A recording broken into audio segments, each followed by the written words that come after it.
Radio J. Le Forum Radio J, Frédéric Aziza. Radio J. Bonjour et bienvenue au Forum Radio J, dont vous êtes l'invité Léon Desfontaines. Bonjour. Bonjour Monsieur Aziza. Alors à 2 mois des Européennes, la campagne est bel et bien lancée. Qu'attendre des élections de juin prochain? Quels sont les enjeux pour l'Europe, pour la France et aussi pour la gauche? Et sur quoi va se jouer la campagne? Sur les thématiques européennes ou sur les dossiers franco-français? Les élections du 9 juin sont-elles, comme le clame Jean-Luc Mélenchon, le premier tour de la présidentielle? Mais pour commencer, Léon Desfontaines, la situation économique et sociale en France. Le déficit a atteint 5,5% en 2023, soit 0,6% de plus que la prévision du gouvernement. Est-ce que c'est vraiment inquiétant ? Ce qui est inquiétant, c'est de voir le niveau de croissance en fait de la France, parce que si on a un taux de déficit aussi élevé, plus élevé que celui d'Allemagne et des tout autres à fait. pays européens. Et si on a un taux de déficit aussi élevé, c'est parce qu'on a une croissance très moribonde, pour ne pas dire négative, mais presque. On n'y est pas loin malheureusement. Et aujourd'hui, on a besoin de réellement une politique de relance. 0,2 en Allemagne. Et on a besoin d'une politique de relance à l'échelle européenne et bien évidemment à l'échelle française pour pouvoir davantage produire sur le territoire national. Aujourd'hui, on a besoin de mener une politique de réindustrialisation massive pour permettre justement de redonner du travail à l'ensemble des Françaises et des Français, pouvoir produire des richesses sur le territoire et surtout permettre à ce que les Français puissent vivre dignement de leur travail. Je pense que c'est une des premières préoccupations des Français de loin, permettre de vivre de son travail, et aujourd'hui malheureusement le gouvernement n'a eu aucune réponse à apporter aux Français sur ce sujet. On va parler de ces dossiers-là, réindustrialisation, réponse du gouvernement. D'abord, les 3% de déficit, est-ce que ça doit être remis en cause au niveau européen? Puisque vous êtes tête de liste du Parti communiste et de la gauche unie pour le travail aux élections européennes, est-ce que ça doit être remis en cause au niveau européen? Bien évidemment que ça doit être remis en cause, parce que ce qu'on constate avec le retour de ces règles budgétaires européennes, c'est qu'on a le retour des 3% et qui a pour conséquence que Bruno Le Maire a annoncé 10 milliards d'euros d'économies qui vont devenir probablement 25 milliards d'euros d'économies d'ici la fin de l'année. Et si on en croit même la Cour des comptes, ça devra venir 50 milliards d'euros d'économies dans les 10 ans à venir. Donc la réalité, c'est que... Même pas, dans les 5 ans à venir. Dans les 3 ans à venir, pardon. Donc la réalité, c'est qu'aujourd'hui, ces règles budgétaires austéritaires, elles ont pour conséquence un recul des services publics. Et je le dis, ça sera la dernière coupe budgétaire dans nos services publics, parce qu'aucun service public ne s'en remettra. L'état de l'école, de l'hôpital public, de nos services publics territoriaux sont dans un état tel que si on fait cette dernière coupe budgétaire, alors malheureusement, ils ne se relèveront pas. J'en prends pour preuve ma génération. J'ai beaucoup de jeunes aujourd'hui, des amis qui deviennent... que vous avez 28 ans. J'ai 28 ans. Des jeunes qui deviennent fonctionnaires, qui font enseignants après un bac plus 5, etc. Quand ils voient les conditions de travail et les conditions salariales dans lesquelles ils arrivent, pour beaucoup, ils nous disent « je ne fais pas plus de 10 ans dans cette boîte-là ». Comment vous voulez susciter l'envie à des jeunes de devenir enseignants, médecins, infirmiers, de travailler pour l'intérêt général dans ces fonctions publiques, si on annonce qu'il va encore y avoir des économies faites dans leurs services publics? Votre formation, c'est quoi? Droit et sciences politiques et sciences de l'éducation. Et donc, vous avez un cursus professionnel? J'ai un cursus professionnel, j'ai bossé en tant qu'assistant d'éducation pendant plus de 2 ans notamment, et après j'étais collaborateur d'élu. Alors, conséquence de ces turbulences économiques et financières dont on vient de parler, Gabriel Attal a annoncé des sacrifices budgétaires et de la rigueur, c'était mercredi sur TF1. Qu'est-ce que vous en pensez? Je pense que on va dans la droite ligne de ce que fait le gouvernement depuis quelques années, mais surtout on s'inscrit dans les directives et dans ce qui nous est imposé aujourd'hui par les décisions européennes. Et ça, il faut bien que les Françaises et les Français en aient conscience, c'est que... Imposé aussi peut-être par la situation économique du pays et européenne. On pourrait aussi envisager une politique de relance avec un système d'avance pour permettre de répondre aux défis environnementaux, sociaux, sanitaires, etc.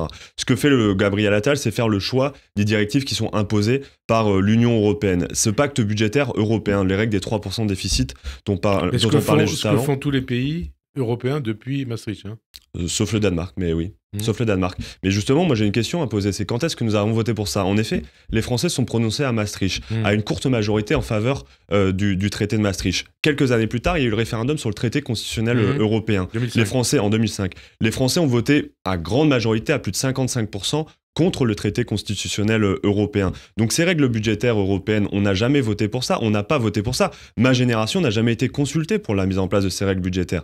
Donc moi j'invite le gouvernement, s'il souhaite mettre en place ces économies, pour lesquelles les Français n'ont pas voté, eh bien qu'ils le soumettent à référendum, qu'ils soumettent à référendum ce pacte budgétaire européen, et on verra ce que les Françaises et les Français auront à dire. Et ce qui est, j'en suis persuadé, c'est que les Français le voient dans leur chair, ils le voient dans leur quotidien, ils ne peuvent plus de ces coupes budgétaires, et de ce recul de ces services publics. Ces services publics ne tiendront plus, c'est la sonnette d'alarme que nous disent l'ensemble des professionnels depuis quelques années maintenant. Et si on veut justement revitaliser notre pays, mais surtout le relancer, le remettre sur des bonnes rails, on a au contraire besoin d'investissement, de faire des avances pour les années à venir. Alors, Gabriel Attal, il a fixé 2 lignes rouges mercredi sur TF1, ne toucher ni aux impôts des classes moyennes, ni à ce qui permet de financer le travail des Français. Vous dites chiche ? Vous dites banco, vous dites il a raison. Moi, je dis aller chercher l'argent là où elle est. Et en l'occurrence, on a aujourd'hui des aides aux entreprises qui s'élèvent à 200 milliards d'euros par an, 200 milliards d'euros par an, qui ne permettent pas systématiquement de créer des emplois. Le CICE, qui a été transformé depuis, a démontré son incapacité à créer, susciter de l'emploi, à susciter de l'investissement et de la réindustrialisation de notre pays. La réalité, c'est qu'une partie des aides publiques aujourd'hui vont directement dans la poche des dividendes et donc des actionnaires directement, qui ont encore battu un record, environ 97 milliards de dividendes qui ont été versés par les entreprises du CAC 40 juste l'année dernière. Ça veut dire que la situation économique, financière, budgétaire impose des augmentations d'impôts ? Et si oui, je suppose que vous allez dire oui, lesquelles ? Premièrement, une meilleure utilisation de l'argent, ça je le dis très nettement, et notamment les 200 milliards d'euros d'aide aux entreprises quasiment sans aucune conditionnalité, ce n'est plus possible. 2 millions d'emplois créés depuis 2017 quand même.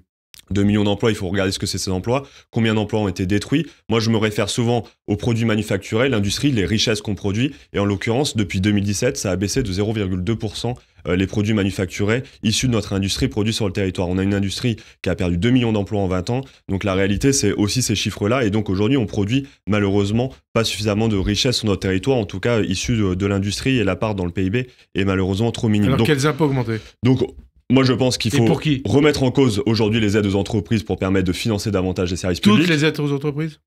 Et les redistribuer mieux. Moi, je le dis, on n'est pas opposé au fait qu'il y ait des aides pour les entreprises, notamment pour les entreprises qui permettent d'être en effet créer de l'emploi, qu'elles soient vertueuses pour l'environnement, pour aider nos artisans, nos petites et moyennes entreprises. Je suis moi-même fils d'un artisan, fleuriste. Je sais que beaucoup d'entreprises aujourd'hui ont besoin notamment d'aide, de coups de pouce pour leur permettre notamment de pouvoir créer de l'emploi sur le territoire. Ce que je dis, c'est qu'elle doit être mieux redistribuée, elle doit être conditionnée à la création d'emplois pérennes. C'est ça aujourd'hui le problème, c'est qu'on a 200 milliards d'euros qui sont donnés aux entreprises, on ne leur demande aucune condition. Pire que cela, on a même des trappes à bas salaire. C'est-à-dire qu'aujourd'hui, dans les 200 milliards d'euros d'aide aux entreprises, il y a une partie d'exonération de cotisations sociales pour 1,2 SMIC. Donc on incite les entreprises à payer les Français au SMIC. Augmentation d'impôts en direction de qui, et comment ? Et donc, augmentation des impôts, moi je pense qu'il faut revoir une politique de fiscalité, notamment à destination des grandes fortunes. Je pense notamment, bien sûr, à l'ISF, qui est peut-être plus emblématique, parce qu'il y a quand même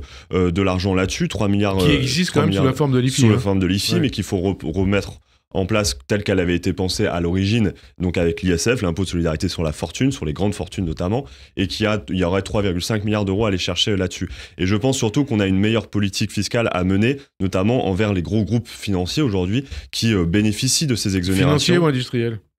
Financiers, notamment, notamment, mais aussi industriels, mais je pense notamment aux entreprises du CAC 40 qui ont versé 97,5 milliards d'euros de dividendes l'année dernière. C'est un nouveau record. Visiblement, il y a de l'argent à aller chercher dans ces poches-là, parce que c'est de l'argent qui ne sert pas à l'investissement, qui va directement dans les poches des actionnaires. Eh bien, je pense que ces entreprises qui bénéficient d'aide, peut-être il faut les remettre en cause et notamment mettre en place un nouvel impôt là-dessus. Alors, parmi les propositions faites par le gouvernement, celle de Bruno Le Maire, qui a évoqué la possibilité d'un remboursement des médicaments en fonction des revenus. Est-ce que ça vous choque ou est-ce que vous dites c'est la solution? C'est profondément choquant. Il vient en fonction des revenus, ça va mais pas non, mais bien sûr que non. Notre modèle de sécurité sociale, c'est un modèle de 1945, issu d'un... Auquel a participé notamment votre parti. Et c'est ce que j'allais dire. Et le général de Gaulle, et c'est à l'issue de la Seconde Guerre mondiale, on a réussi à trouver un système justement qui permettait à ce que l'ensemble... Vous parlez de la Seconde Guerre mondiale, les choses ont évolué depuis 1945. En effet, on produit beaucoup plus de richesses qu'en 1944. On était quand même en train de reconstruire un pays, et malgré le fait que le pays soit à genoux, qu'on devait reconstruire un pays, reconstruire les services publics, on a été en capacité d'inventer, main dans la main avec les gaullistes et du coup les communistes, main dans la main un système, ce qui est le système de la sécurité sociale, qui est envié aujourd'hui, notamment par les travailleurs du monde entier, parce que c'est un système de redistribution. Le principe, il est clair, c'est que peu importe nos revenus, aujourd'hui, il y a un système de redistribution des richesses qui permet d'offrir des droits. Et les droits notamment à la santé, l'accès à la santé. Mais ça veut dire que si il était proposé par le gouvernement que les Français les plus privilégiés aient moins de remboursement pour leurs médicaments. Non, j'y suis opposé, et ça a toujours été le système de la sécurité sociale. C'est peu importe les revenus, on a accès notamment au remboursement des médicaments, comme on a accès par exemple à un droit à la retraite, un droit au repos. Moi, je suis pour l'universalité de ces droits. Et alors, quand il dit il faut remplacer l'État-providence par l'État protecteur? Mais j'ai envie de dire, Maire. on peut jouer sur les mots, etc. Je ne crois pas. Mais surtout, aujourd'hui, l'État-providence pêche. On a des pénuries de médicaments. Si on parle des médicaments, on a des pénuries de médicaments dans notre pays, dans le pays de Pasteur. 40% des médicaments que nous consommons sur le territoire européen sont produits dans d'autres territoires en dehors de l'Union européenne. Ça a notamment été constaté depuis le Covid. Donc une réforme a été faite et avec des usines de pharmaceutiques. J'entends notamment le paracétamol et notamment via Sanofi avec le Doliprane. La réalité, c'est qu'aujourd'hui, le site de Lisieux, moi je me suis rendu sur le site de Lisieux qui fait du Doliprane notamment il y a quelques semaines. Le site de Lisieux manque cruellement d'investissement et aujourd'hui ne produit pas suffisamment de Doliprane. Le Doliprane, on a des pénuries de Doliprane dans notre pays, mais le Doliprane, c'est l'arbre qui cache la forêt parce que le nombre de gens qui m'interpellent dans mes réunions publiques sur tel ou tel médicament qui disparaît, etc., des médicaments qui peuvent paraître de niche, qui des fois sont consommés par 1000, 10 000 Français, mais qui sont indispensables pour un traitement médical qu'ils ne trouvent plus parce qu'on ne les produit plus sur le territoire français. Si Bruno Le Maire veut aujourd'hui s'atteler à ce grand défi qui est notre souveraineté sanitaire, il devrait s'atteler à retrouver et reconstruire une industrie de médicaments digne de ce nom. Et notamment, nous, ce qu'on propose, c'est la création d'un pôle public du médicament, c'est-à-dire que l'État doit planifier le nombre de médicaments de telle ou telle sorte qu'on a besoin sur le territoire et inciter justement les entreprises à pouvoir produire ces médicaments sur le territoire français. Autre proposition de Bruno Le Maire, en quelque sorte, une TVA sociale pour transférer une partie des charges qui pèsent sur les salaires vers la TVA.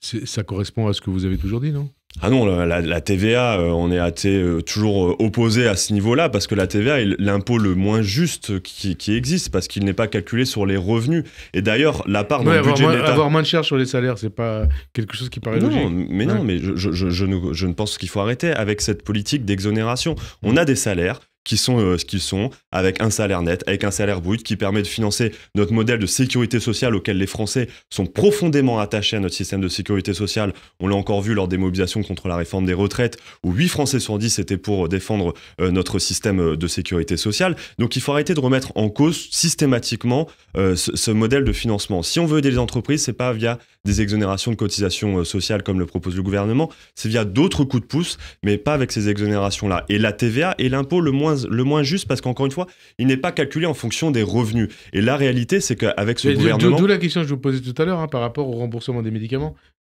En fonction des revenus. Voilà. Moi, le modèle de la sécurité sociale, je ne veux pas y toucher, je n'y toucherai pas. Ça, c'est la première des choses. La deuxième chose, et si on veut le financer, on peut aller chercher en arrêtant de mettre en place ces exonérations de cotisations sociales. En revanche, sur la TVA, aujourd'hui, dans le budget de l'État, l'impôt qui permet de financer le plus le caisse de l'État, c'est la TVA. Avant, c'était l'impôt sur le revenu, qui est un peu plus juste, qui, je pense, doit être beaucoup plus juste que ce qu'il n'est maintenant. On peut le mettre de manière beaucoup plus progressive, etc.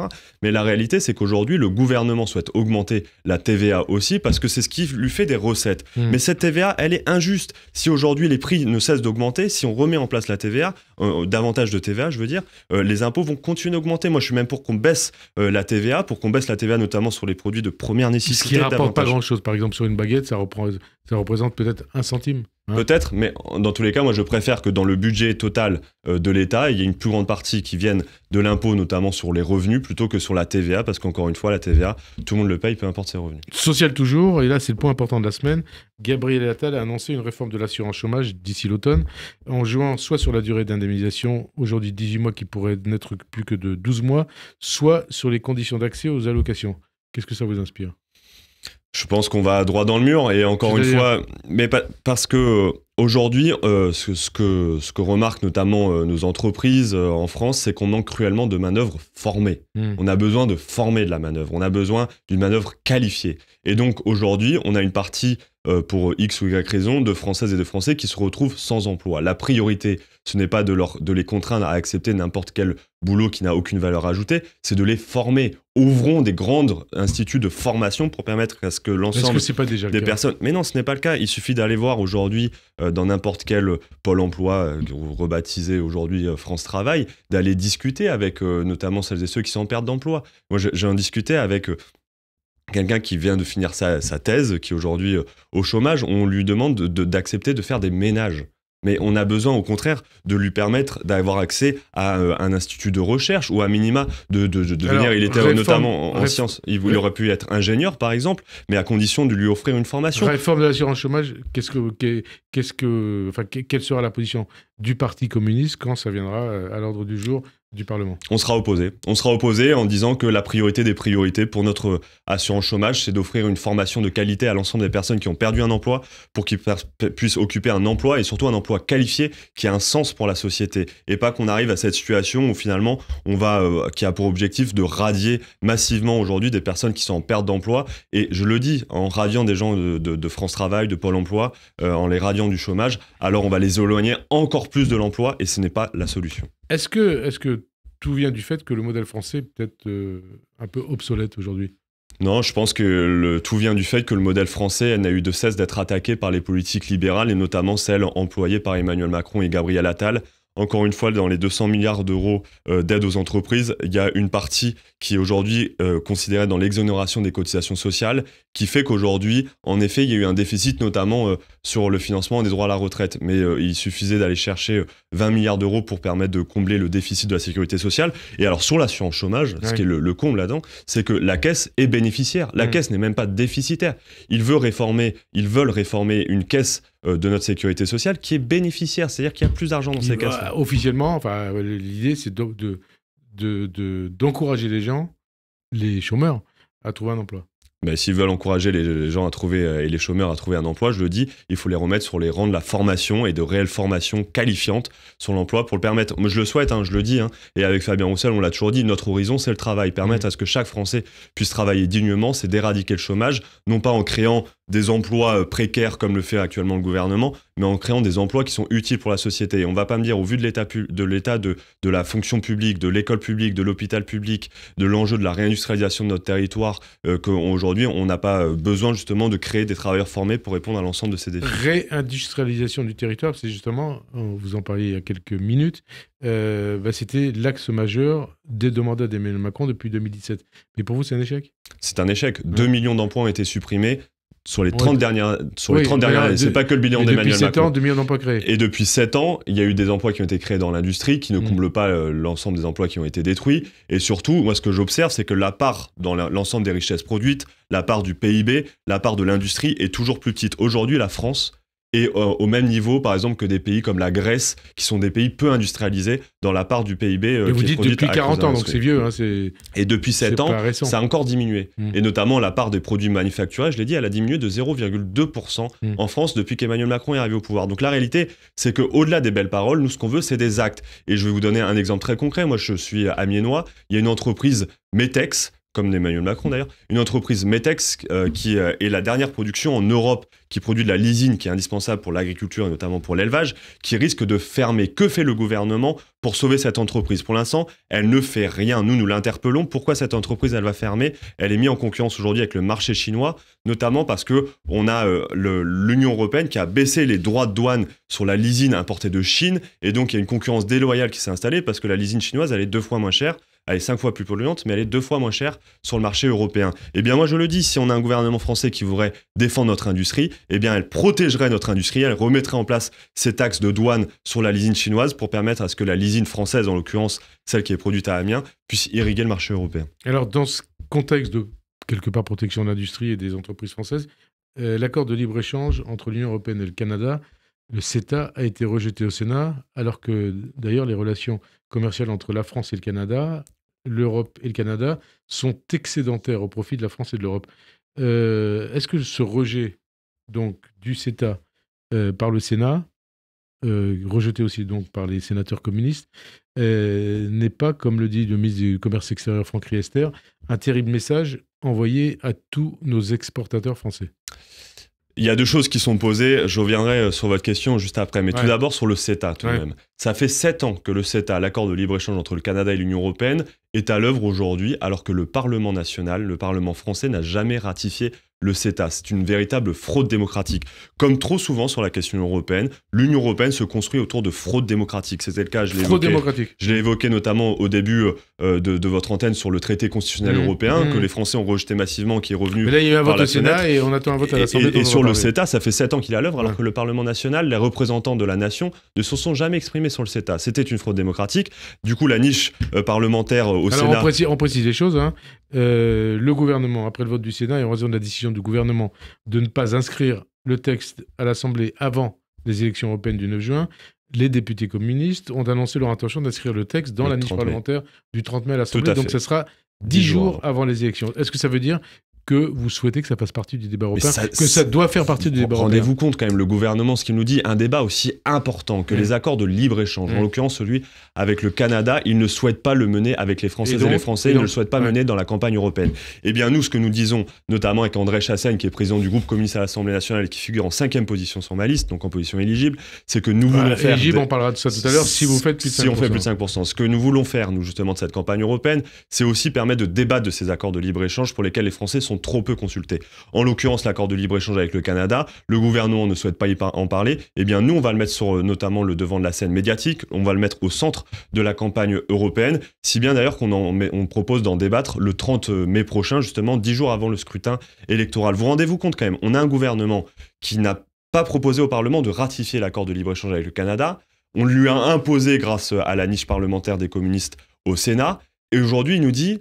On n'en débat surtout pas avant la campagne européenne. Mais de quoi a-t-il peur? Si vraiment cet accord de libre-échange était si bénéfique pour les agriculteurs français, eh bien je l'invite à le soumettre au débat de la campagne européenne, on l'irriguera. Sur le CETA, si vous voulez bien que je réponde à votre première question, la réalité c'est qu'aujourd'hui, en effet, pour l'instant, la balance est bénéficiaire pour les Françaises et les Français. Et pour les Européens. Et j'en discutais avec un de mes oncles qui est agriculteur, il me dit, le problème étant que pour l'instant, les fermes, la plupart des fermes et des exploitations agricoles canadiennes ne sont pas aux normes européennes. Parce qu'il y a un quota que n'ont pas atteint. Elles sont en train de se mettre aux normes. Ils sont à 10% du quota. Elles sont en train de se mettre aux normes. Et dans 3 et 4 ans, ça va signer la fin et la ruine de nos agriculteurs pour une simple et bonne raison, que c'est des exploitations agricoles qui sont considérablement différentes des nôtres, notamment des exploitations de plus de 15 000 hectares. On a du mal à se rendre compte ce que ça peut représenter sur le territoire français, mais elles sont bien plus grandes que la moyenne des exploitations françaises. Et donc, ils pourront tirer les prix vers le bas. Et deuxième chose, nous continuerons d'exporter du vin et du fromage. D'ailleurs, on n'a pas attendu les accords de libre-échange pour continuer à exporter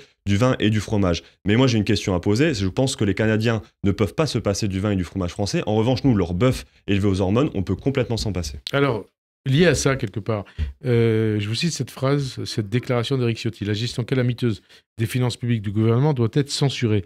Est-ce que le Parti communiste, Léon Desfontaines, pourrait se joindre à une éventuelle motion de censure de toutes les oppositions allant de la gauche à l'extrême droite? Nous, on regarde le contenu, on verra ce qui est dans ce texte, on verra déjà si motion de censure il y a, parce que c'est pas la première fois que les Républicains évoquent le sujet. Oui, mais les Républicains, qui de la part du groupe des Républicains, non voté par les Républicains. Jamais. Donc, on verra bien évidemment le contenu. Nous, on n'est jamais opposé, bien sûr, à censurer le gouvernement. Ce qui est sûr, avec les Républicains, avec le Rassemblement national. Mais nous, on regarde le contenu. Vous savez, au-delà des clivages politiques, on regarde le contenu. On regarde le contenu. Là, je vous pose la question du Rassemblement national. Vous savez, on avait déposé des motions de censure, notamment contre la réforme des retraites. Le Rassemblement national avait voté ces motions de censure. Mais ça vous a pas gêné ? On prend l'ensemble des députés. Mais la réalité, c'est qu'on propose c'est le jeu parlementaire. Si vous nous dites que demain, on ne peut pas voter avec les 88 députés du Rassemblement national systématiquement, alors en effet, il y aura quelques débats. La réalité, c'est qu'aujourd'hui, on a 88 députés du Rassemblement national. La plupart du temps, ils votent main dans la main avec le gouvernement. Quand il s'agit de refuser l'augmentation des salaires, ils ont voté contre avec la République En Marche. L'indexation des salaires sur l'inflation, ils ont voté contre. La réalité, c'est qu'aujourd'hui, le Rassemblement national et la République En Marche votent souvent ensemble. Je vous repose la question. Sur la réforme des retraites, nous, on l'assumait complètement de dire qu'il fallait déposer une motion de censure, notamment lorsque le 49.3 a été utilisé, et bien évidemment, les députés de l'Assemblée nationale ont voté. Motion de censure sur la politique économique et sociale du gouvernement, donc vous pourriez la voter, même si donc les Républicains et surtout le Rassemblement national a voté, quitte à faire tomber le gouvernement. La règle, et c'est aux députés de la fixer, c'est qu'on ne vote pas les motions de censure déposées par le Rassemblement national. En revanche, maintenant, sur un texte, on ne choisit pas qui vote quoi. Et maintenant, sur la motion de censure, vous savez, il y a un texte qui est déposé avec une motion de censure. Nous regarderons de près ce qui est déposé dans la motion de censure, parce que la réalité, c'est que les Républicains, aujourd'hui, proposent à peu près le même projet économique. Nous, ce qui est sûr, c'est que oui, on veut censurer le gouvernement. Projet économique que le gouvernement. Que le gouvernement. Pas que vous, on est d'accord. que le gouvernement. Donc on regardera bien sûr bien précisément, parce que si derrière ils nous annoncent de nouvelles coupes budgétaires, d'autres coupes budgétaires, on refusera. En revanche, censurer le gouvernement sur sa politique austéritaire, sur les coupes budgétaires, nous bien sûr on signe ce texte. Une censure éventuelle du gouvernement qui pourrait déboucher sur une dissolution, vous y êtes prêt ? Aujourd'hui, moi, je suis prêt à me lancer dans cette campagne européenne et je pense que c'est le principal sujet qui préoccupe les Françaises et les Français. On verra ce qu'il en vient à la suite. Moi, je ne me lance pas dans telle ou telle politique fiction d'une potentielle dissolution. Ça fait 3 ans qu'on en parle. Pour l'instant, il n'y en a pas. Politique européenne, justement, l'actualité, c'est toujours encore la guerre de Poutine en Ukraine. Poutine et sa guerre en Ukraine mettent-ils en danger la paix du monde, la paix en Europe ? Faut-il évacuer l'hypothèse d'une troisième guerre mondiale ? En tout cas, il faut tout faire pour ne pas arriver à cette situation-là, à un conflit globalisé. Ce qu'on dit, c'est que bien évidemment, il faut aider les Ukrainiens aujourd'hui à tenir le front et empêcher à tout prix Vladimir Poutine de continuer à avancer sur les terres ukrainiennes. Donc ça veut dire que Emmanuel Macron a raison de dire justement, qu'il n'exclut pas l'envoi de troupes françaises et européennes en Ukraine pour sauver l'Ukraine. J'allais y venir justement. Quand je dis aider les Ukrainiens, ça veut dire notamment leur livrer des armes, leur permettant de se défendre. Et bien évidemment, il faut aller là-dessus. En revanche, moi je ne partage pas ce que dit le président de la République. Il y a une ligne rouge. Cette ligne rouge, c'est celle d'à tout prix empêcher que la France entre en guerre contre la Russie. Parce que je ne souhaite pas voir le moindre soldat français mourir sur le front ukrainien et je ne souhaite surtout pas arriver à une situation qui pourrait entraîner une troisième guerre mondiale. Donc ce ne serait pas des soldats français sur le front, ce serait des soldats français européens qui seraient en seconde ligne pour aider. Mais on nous parle de démineurs, etc. La réalité, c'est on nous parle de démineurs. Par exemple, on parle d'envoyer des démineurs français. Les mines, elles sont sur le front. À quoi ça sert d'envoyer des démineurs français ? Pour conseiller les Ukrainiens. Oui, la réalité, c'est qu'aujourd'hui, Emmanuel Macron a dit qu'il n'y a plus aucune ligne rouge. Moi, j'ai une ligne rouge, c'est que la France ne devienne pas co-belligérante pour une simple et bonne raison, parce qu'on arriverait à un conflit globalisé, une potentielle troisième guerre mondiale, dans un engrenage guerrier dont personne ne pourrait y voir l'issue. Et donc aujourd'hui, bien évidemment, il faut aider les Ukrainiens à tenir, mais parce que c'est une condition sine qua non pour permettre d'engager des négociations avec Vladimir Poutine. Bien sûr, on ne négocie pas en position de faiblesse, c'est pour ça qu'il faut aider les Ukrainiens, c'est ce que nous disons. Mais en revanche, il faut porter parallèlement un traité de négociation, une issue diplomatique à ce conflit, parce que l'envoi d'armes, après 2 ans de conflit, on voit bien que le conflit ne cessera pas avec la simple envoi d'armes. Est-ce que vous considérez que le parallèle fait entre le Poutine de 2024 et le Hitler de 1938 est judicieux ? Non, je ne pense pas. Je pense qu'il faut faire attention à toute comparaison anachronique. Alors, et puis, il y a un autre débat en cours au niveau politique. Est-ce qu'il y a un parti poutiniste en France ? Ou des partis poutinistes en France ? Et on vous cite souvent le RN et LFI. Oui, bien sûr. Est-ce que ce sont les partis de Poutine en France ? Je ne sais pas, je sais que le Rassemblement National, en tout cas, est très lié historiquement avec Vladimir Poutine, avec la Russie, notamment pour son financement, pour obtenir des prêts russes. Et je pense que c'est un vrai problème démocratique aujourd'hui, en effet, d'être tenu par les qui a remboursé son prêt russe. Hein. Oui, mais qui est d'être tenu, en tout cas financièrement, par la Russie, et ils ont été dépendants de ce prêt russe. Et LFI ? Et LFI, honnêtement, je ne pense pas, je ne crois pas. Mais à la question, vous voudrez leur poser à eux. En tout cas, ce qui est sûr, c'est que nous, on a une ligne claire, c'est celle de la paix. Donc aujourd'hui, bien sûr, aider les Ukrainiens face à ce qui se passe, mais parallèlement, porter un traité de paix pour empêcher à tout prix que la France entre en guerre. Alors, vous n'avez pas connu les années Mitterrand, mais le 17 janvier 1995, c'était quelques mois avant la fin de son mandat, François Mitterrand avait dit devant le Parlement européen à Strasbourg que le nationalisme, c'est la guerre. Est-ce que vous diriez aujourd'hui que le populisme, qu'il soit d'extrême droite ou d'extrême gauche, c'est la guerre ? Le populisme. En tout cas, je pense qu'aujourd'hui, j'ajouterais même un élément à cette phrase, c'est que les politiques austéritaires aujourd'hui nourrissent directement le populisme et notamment derrière les engrenages de repli identitaire, de repli nationaliste. Quand vous dites les populistes, que ce soit d'extrême gauche ou d'extrême droite, qui peuvent entraîner tous les populismes, quels qu'ils soient. Et LFI, c'est un parti populiste ? Non, honnêtement, moi je ne le catégorise pas comme ça, mais je pense que ils ont des éléments en interne qui peuvent en effet soumettre à débat, mais je ne souhaite pas commenter aujourd'hui la position de la France insoumise. Mais la réalité, c'est que quelles qu'ils soient les politiques austéritaires qui sont menées aujourd'hui, notamment par l'Union européenne, nourrissent directement les populismes. Et on le voit par la montée de l'extrême droite, et notamment par la montée du Rassemblement national en France, que le Rassemblement national se nourrit directement de ces politiques antisociales. Donc aujourd'hui, et malheureusement, ces politiques antisociales et qui nourrissent l'extrême droite et l'extrême droite qui arrive au pouvoir, peuvent nourrir en effet un climat de repli sur soi et un climat qui peut entraîner des guerres, une multiplication des conflits, et je ne souhaite pas en arriver là, mais du coup attaquons le mal à la racine et bifurquons de politique aujourd'hui. Alors dans ce contexte de guerre aux portes de l'Europe, de montée du populisme, partout en Europe. Et les élections européennes de juin prochain, elles sont essentielles. Elles sont Donc, essentielles. On rappelle que vous êtes tête de liste du Parti communiste et de la gauche unie. De la gauche unie aux européennes.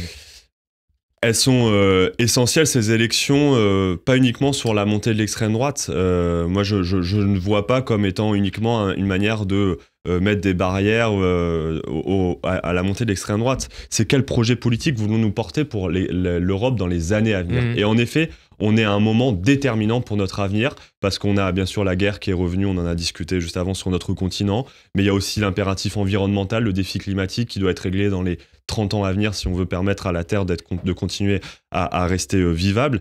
Et finalement, l'enjeu qui se pose, la question qui se pose sur cette campagne européenne, c'est est-ce que nous voulons plus ou moins produire sur le territoire? Et moi, je le dis... Sur le territoire français ou sur le territoire français et européen.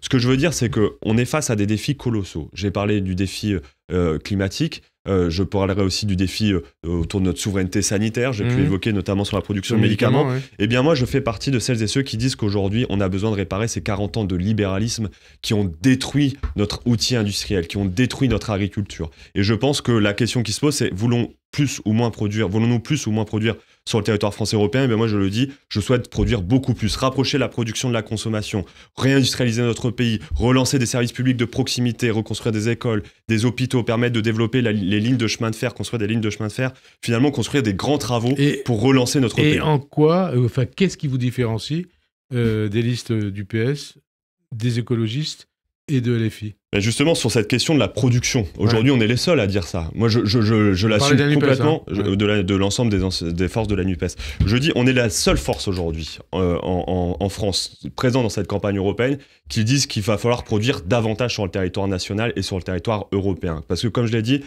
ce soit pour reconstruire des services publics de proximité, pour pouvoir répondre à l'impératif environnemental, notamment construire des lignes de chemin de fer permettant de développer le fret ferroviaire, de remplacer des camions par des trains, de permettre d'ouvrir de nouvelles exploitations agricoles, permettre de réindustrialiser le pays afin de rapprocher la production de la consommation pour diminuer nos émissions de gaz à effet de serre et retrouver notre souveraineté dans tout un tas de domaines. Et bien sur tous ces sujets, on est les seuls à le défendre. Et c'est pour cela, parce que pour ces grands travaux, vous aurez bien compris qu'on aura besoin d'énergie et d'électricité, que nous sommes aujourd'hui les défenseurs du mix énergétique nucléaire et renouvelable. Nous sommes la seule mais surtout nucléaire, à la différence de LV et même de la France Insoumise. Et de la France Insoumise. Et même du Parti Socialiste, dont je n'ai toujours pas compris la position. Mais bien évidemment qu'on a besoin de l'énergie nucléaire. Parce que c'est la seule énergie qui permet de produire suffisamment d'électricité pour produire ces grands travaux et réindustrialiser notre pays, tout en répondant à l'impératif environnemental de diminuer nos émissions de gaz à effet de serre. Ces élections européennes, c'est quoi? C'est un référendum pour ou contre Macron ou pour ou contre la NUPES? C'est quel projet pour l'Europe voulons-nous porter? Pour ou contre Macron ou pour ou contre la NUPES?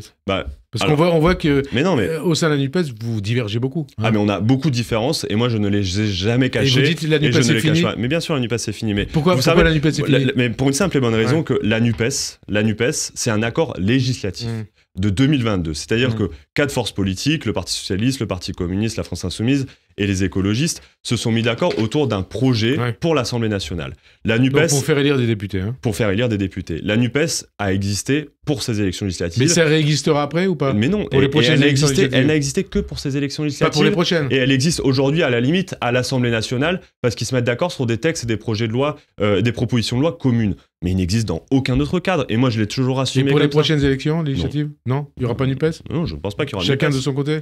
Bon, on verra si c'est chacun de son côté, mais ce qui est sûr, c'est qu'aujourd'hui, la NUPES, en effet, elle n'a plus lieu d'être, si ce n'est à l'Assemblée nationale.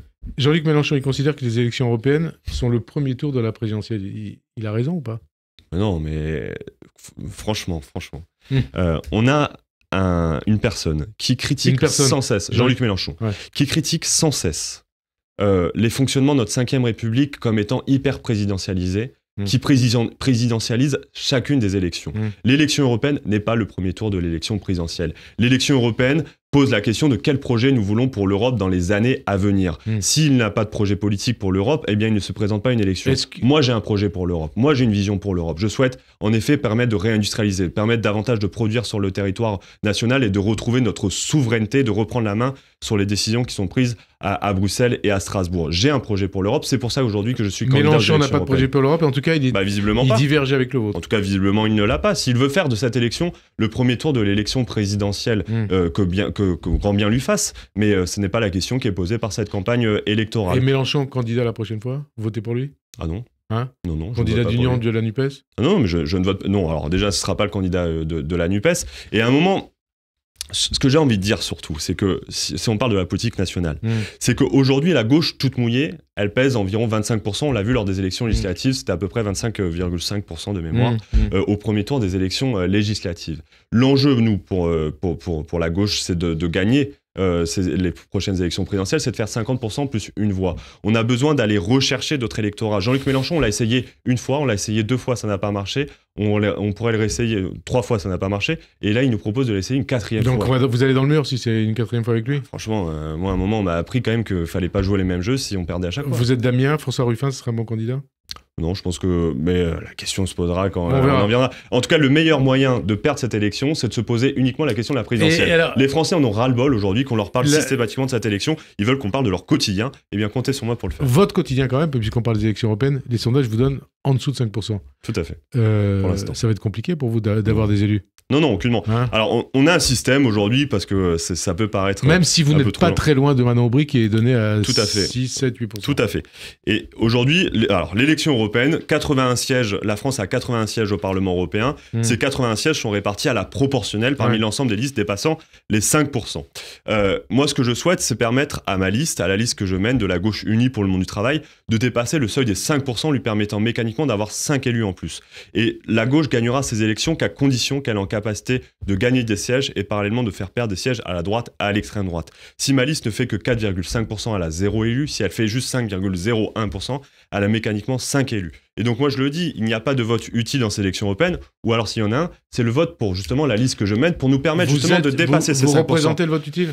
Bien sûr, moi je ne souhaite pas faire... Pourtant il y a une dynamique Glucksmann aujourd'hui. Je ne souhaite pas faire perdre des sièges à la gauche, je souhaite en ajouter. Je souhaite permettre à ce que ma liste permette de dépasser les 5%, lui permettant d'avoir 5 élus de plus sur la gauche, et permettant parallèlement de faire perdre 5 sièges à la droite et à l'extrême droite. Dans cette campagne européenne, malgré l'explosion des sondages pour M. Bardella, on est en capacité de faire perdre des sièges à l'extrême droite à condition de voter pour notre liste. On revient au débat franco-français. Ce qui a marqué la semaine, c'est le départ anticipé à la retraite pour des raisons de sécurité du proviseur du lycée Ravel, menacé de mort après avoir demandé à une élève d'enlever son voile.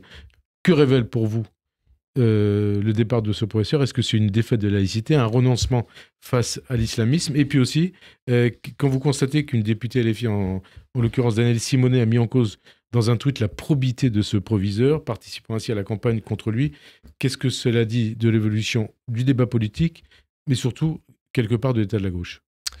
Tout d'abord, je tiens à apporter bien évidemment tout mon soutien à ce fonctionnaire, à ce proviseur qui a dû partir en retraite anticipée face aux menaces et aux pressions dont il a été victime, des menaces très graves à son encontre. Et bien évidemment, et sans aucune tergiversation, je tiens à apporter tout mon soutien. Tergiversation de la part de Danielle Simonet ? Et toute ma solidarité, je vais y venir. Ouais. Mais, sa démission, c'est une défaite collective. C'est l'incapacité à l'école républicaine de protéger l'ensemble de ses agents, et en l'occurrence le proviseur d'un établissement scolaire. Et bien évidemment, pour sa sécurité, je pense que c'est une bonne chose du coup qu'il ait dû partir, mais c'est une défaite collective. Maintenant, moi je tiens à le dire, il faut réaffirmer avec force, soutenir nos fonctionnaires et réaffirmer avec force la laïcité et la loi de 2004, notamment la loi de 2004 qui visait à interdire les signes religieux ostentatoires dans les milieux scolaires. Et aujourd'hui, j'ai un profond malaise quand j'entends certains dirigeants issus de la gauche, se revendiquant de la gauche, notamment de la France Insoumise, mais pas que, notamment de la France Insoumise, mais d'autres, qui aujourd'hui vous pensez à Danielle Simonet, par exemple, notamment. Ou Jean-Luc Mélenchon. Je pense, et j'invite Madame Simonet à revoir sa copie sur le tweet qu'elle a fait, je veux dire... S'excuser et à s'excuser, bien sûr. Danielle Simonet doit s'excuser. Mais elle doit s'excuser. Elle a continué à propager et à participer au harcèlement à l'encontre de ce proviseur de Maurice Ravel. Comme ça avait été fait pour Samuel Paty. Comme ça s'est fait trop régulièrement, à chaque fois sur chacun de ces fonctionnaires-là. Ils appliquent la loi aujourd'hui, ils font respecter justement la loi et notamment la laïcité. Ils doivent être soutenus, ils doivent être appuyés par l'ensemble de la classe politique. Nous n'avons jamais tergiversé sur notre soutien à l'ensemble de ces fonctionnaires qui aujourd'hui peinent à appliquer justement ces lois-là, et il y a en aucun cas la gauche doit mettre des bâtons dans les roues de ce dirigeant. Ça veut dire que LFI et ses dirigeants ne sont pas compatibles avec l'idée que vous faites de la gauche laïque progressiste européenne? Je pense que la LFI est un tout très hétérogène. Moi, je vois des voix très dissonantes et très différentes au sein de cette force politique, et je n'ai pas envie de parler de la France insoumise. En revanche, je pense que certains députés, lorsqu'ils remettent en cause, par exemple, la loi de 2004, lorsqu'ils remettent en cause le fait que même le voile islamique, par exemple, le voile ne serait pas justement une tenue religieuse, comme on a eu les débats lorsqu'on a eu les débats sur la baya. Eh bien, je dis c'est un problème. C'est un recul de la laïcité. Réaffirmons avec force la laïcité. La laïcité, c'est une liberté avant tout, une liberté de conscience, et permettre d'avoir un sanctuaire. Ce sanctuaire, c'est l'école républicaine, laïque, et permettre à ce que chaque jeune qui soit, peu importe sa religion, peu importe sa situation familiale, puisse avoir un autre cadre que celui imposé par le carcan religieux ou familial. Je pense que c'est d'une liberté immense et il faut la garantir. 5 minutes, plein de questions. Bertrand Delanoë, il était invité ce matin sur Radio J d'émission Les Enfants de la République. Il a estimé, on parle de lui, de Jean-Luc Mélenchon, que Jean-Luc Mélenchon, volontairement ou involontairement, nourrit la division, la haine, et il juge aussi que l'INFI incarne une gauche qui fait du mal à la gauche et du mal à la France. Ça vous parle ? Oui, en fait ça me parle, mais vous savez, je fais partie de cette génération qui a été entre autres... Vous approuvez ou pas ? séduit. Moi j'approuve en bonne partie ce que dit Bertrand Delanoë. Alors qu'est-ce que vous approuvez dans ce qu'il dit ? Une gauche qui fait du mal à la gauche et du mal à la France. Mais bien sûr, ça fait mal à la gauche quand justement on n'est pas clair et ferme sur les questions de laïcité.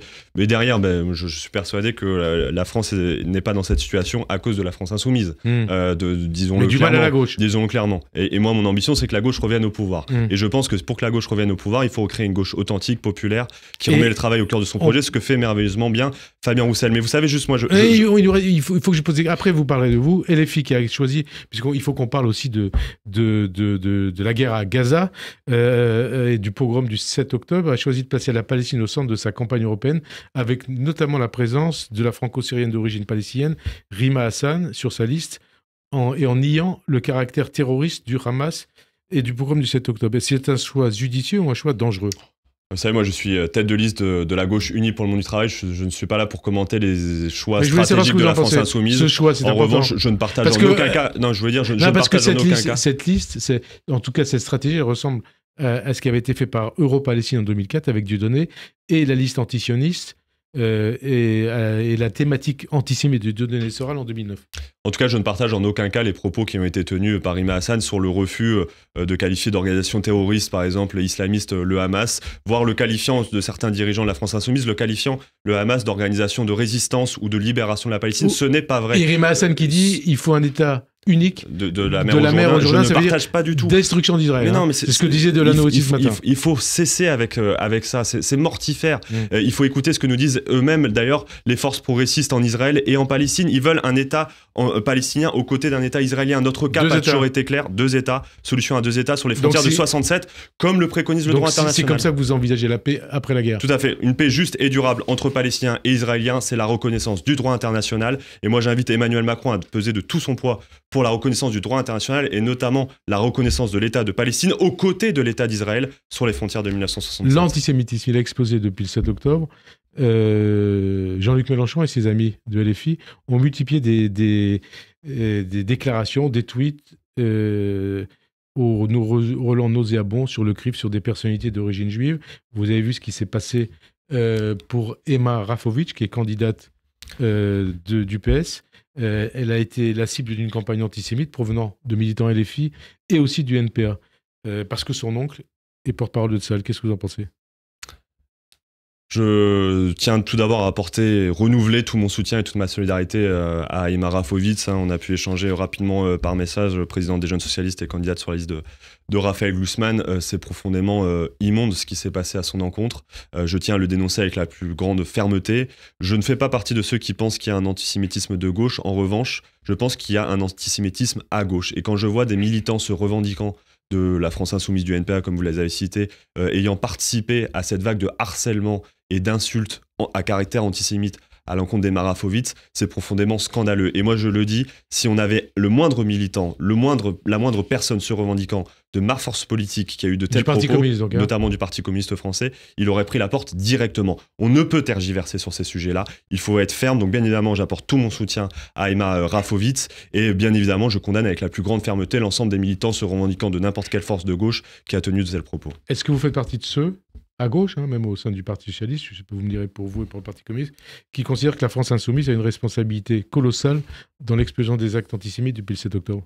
Je ne crois pas. Vous savez, nous sommes à l'origine de la loi Guesso, Non, mais je parle vous avez de LFI, accueillie, et notamment qui permet de condamner les personnes qui ont tenu de propos antisémites. Antisémites, révisionnistes ou négationnistes. Sauf preuve du contraire, aujourd'hui, les seules personnes qui ont été condamnées sous les coups de cette loi sont issues de l'extrême droite. Donc je tiens à réaffirmer, aujourd'hui, l'antisémitisme est avant tout d'extrême droite, et il faut le dire, et il faut le répéter. Maintenant, ce qui s'est passé avec Emma Rafovitz, excusez-moi, est profondément scandaleux et démontre qu'il faut que les dirigeants, notamment de la France insoumise, fassent preuve de plus grande fermeté, notamment dans leur cadre, s'il y a des tels propos qui sont tenus par certains de leurs militants. Merci en tout cas Léon Desfontaines d'avoir répondu à notre invitation. Bonne fin d'après-midi également sur Radio J et à dimanche prochain. Merci.